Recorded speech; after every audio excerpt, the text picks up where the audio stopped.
Okay, Tropical Cyclone Tam, that was named last night, is now an ex-tropical cyclone. What does this mean, Heather? Does it mean it's packing less of a punch? Absolutely not. So as tropical cyclones move into our waters, they always lose the same structure that they have to be a tropical cyclone. So it gets reclassified. So it's Cyclone Tam, and it is a huge monster of a subtropical low. But actually the impacts from it don't change. If anything, they increase because it becomes much more widespread, and there's a lot of significant weather coming with Cyclone Tam as it gets closer.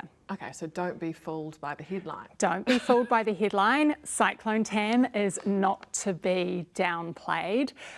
Very much impactful weather on the way. The track of it is going to move just past Cape Reinga, and it's going to stay west of New Zealand, hang out in the Tasman Sea for quite a few days and push very intense wind and heavy rain and thunderstorms and large swell over a large part of New Zealand. Yeah, we've got several warnings and watches in place, and as you said, there's the rain and the wind. Let's start with the rain. Where is it? Where are the worst affected areas? So we've got orange heavy rain warnings in place for Northland. We've also got them for the Coromandel Peninsula, parts of Bay of Plenty, parts of Gisborne, parts of Tasman. But there's also heavy rain watches in place too.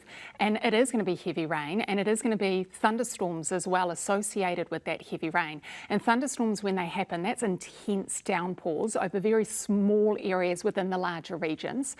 So that's expected over the next 24, 48 hours. And then of course the strong wind watches and warnings are very significant. So we've got orange strong wind warnings in place for Northland. We've also got them in place for Auckland and Great Barrier Island.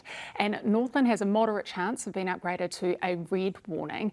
We're talking 140 km/h gusts, and it's the direction that wind's coming from. We haven't seen it in the upper north for a long time. It's an east or northeasterly, so it's driving into land and it's going to be quite impactful. So what kind of dangers does that have if we haven't seen this wind direction for a while? Well, you've got vulnerabilities within trees, right? So they get used to the wind coming and strong wind coming from one direction, and then when you flip it around, they have an increased risk of either being uprooted or lots of branches breaking off, debris. It's autumn, so there's already a heck of a lot of leaves out there, so they clog stormwater systems and drains and household guttering. But with the winds you can expect not just debris, but you can also expect impacts to power. So downed power lines, power outages, and incredibly difficult driving conditions. You know, if you're in a high-sided vehicle, you don't want to be driving at all. The Auckland Harbour Bridge will likely see some impacts as well as it funnels down and over the bridge. So lane closures, bridge actually closed altogether there's a real risk of that, and definitely reduced speeds. Yeah, so we need to keep an eye on all the updates because, as you say, it's quite a moving feast. And these warnings and watches have been extended across the country. Is it likely that they could be further extended or in other areas be upgraded? Yeah, so the impacts of Tam will be felt as far south as Buller. There's already a yellow watch for the Buller region. But as that system gets closer and we can see the impacts, then we will make changes and update the warnings and watches. So yeah, we're updating them regularly, and the MetService app, MetService website have all the information. Really important to look at them because what happens is sometimes we think of things as just wind or just rain or just thunderstorms, but combined together they make for a very severe impactful, significant weather event. And the warnings and watches have really great information there about the local impacts that you can expect for your region based on your location.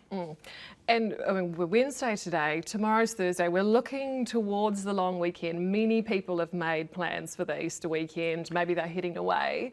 This is sticking around, right? Yeah. So what's happening tomorrow? So tomorrow's going to be one of the worst days, especially for the upper north. And tomorrow night is likely to see those thunderstorms sparking up as well. Friday's not particularly better, to be honest. And then as that system kind of tracks down over the Tasman Sea, it's going to push more weather down over the central New Zealand and the northern parts of the South Island. This is well into the weekend.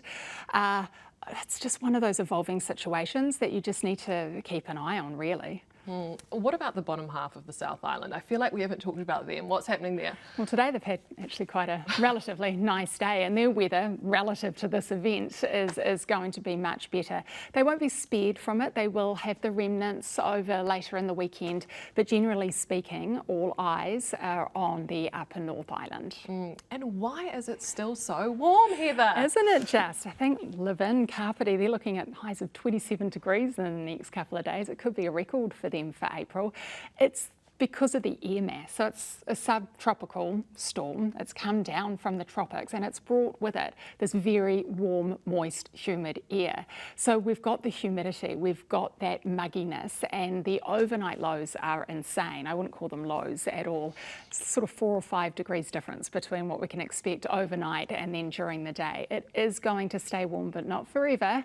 We are mid-April now, so you can expect the cold snap to be not too far away. Okay, great. So keep up to date with the watches and warnings, and of course NZTA's website as well. Yeah, so the really great thing with MetService is when we get into the orange warnings and the potential threat of a red warning, we start to collaborate closely with other agencies. So NIWA, your civil defence or your emergency management agencies, and local councils. So you can expect messaging coming from multiple sources, not just MetService. That's really important for wherever you are in New Zealand, as you'll understand if it's safe to drive, what you can expect for power outages.